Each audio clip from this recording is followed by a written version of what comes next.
because we've got some shocking statistics for you guys. Check this out. Did you know that 20% of teens today will experience depression before adulthood? 20%. Well, Cristi Williams-Gilbert is an entertainment life coach to young adult stars, educator, and teen specialist, and she is here to help us spot the signs and kind of broaden this conversation a little bit. I want to welcome you to our show. Thank you. You know, I love it. Before we even jump into this, you saw us talking about Amanda Bynes with her DUI again. I mean, all these young stars seem to be folding under this pressure. I mean, any advice there? Yeah, well, I don't want to speak on any specific celebrity, but you know, it's lonely at the top, and you really need to have a supportive team around you, and somebody that's going to really speak truth and tell you when you're out of line, you know, to kind of bring you back. Yeah, you know? And you know, when we talk about depression, I mean, we hear that word thrown around and people say, oh, I'm so depressed, but what is depression really? I mean, what are your experiences? Depression is feelings of unworthiness and hopelessness. It's an emotional state that goes beyond sadness, and many people think that my typical client, an entertainer or one that's living the dream, doesn't get depressed and has nothing to be depressed about, but it's really, they're not immune to it. That's pretty amazing. Your daughter Haley is the lead singer of the Grammy-nominated band Paramore. Yeah, great pretty amazing, right?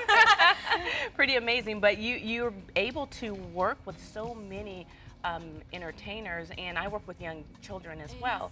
But what are the common things that you're seeing, the symptoms that you're seeing with people who are at the top of the ladder?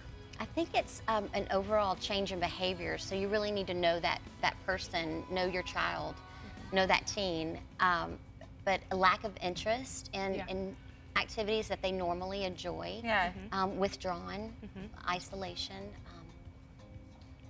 Yeah, and you know what, it's pretty amazing too, because every time I'm working with children with depression, one of the things I realize is that it's either environmental or it could be a chemical imbalance. But when you're a celebrity or even when you're a young person, the messages that are being sent are cultivating negativity. And it's interesting, you know, you talk about young people, and for those who are not famous as well, I mean, this can apply at home base, because raising a teen is hard enough. So when you talk about like a change in behavior, well, teens change their interests every day. They're not going to come to you and talk to you because teens don't like to talk to their parents. So I mean, what can parents do, famous or not, to try and be involved without overstepping that bound? Right, you know? and you're absolutely right. A lot of the signs are normal, typical teen behavior. So it's really a combination or one that lasts over a period of time. Yeah. So I believe it's hope to just always instill and refuel your child or that teen, that next generation, with hope. And believe in their teen, believe in your teen, and they'll believe in themselves. And how are you able to keep your daughter grounded? You know, I'm a mom first. You know, I never wanted to manage. Our family built a team of experts to do what they do best.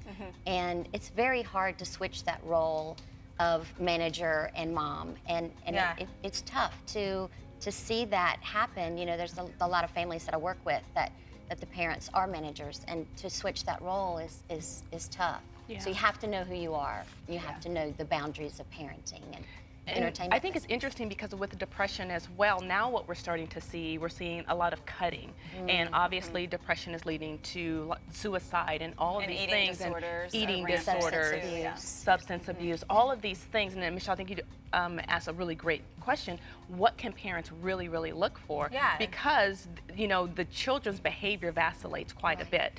But the reality is, if they don't want to go to school, if they're isolating, if they're withdrawing, if they, you know, they're sleeping more or sleeping less, they're eating more or eating less, all of those things. Well, and I was just going to say, you know, there's that, we talk about that whisper, you know, that little bit of our intuition, and we've talked about that a lot on our show, is if you have that little bit of intuition as a parent, follow that. Absolutely. Follow that and probe and ask and talk to their friends. And you know, if you don't get anything out of them, if you have a relationship with your child's friend, you can even ask them, hey, you know, is she okay? Because you know, she doesn't always talk to me, but have you seen anything? You know, because if they're really that far down, their friends will know too. Right. That's a really good point. Do you have any resources you can recommend for people at home?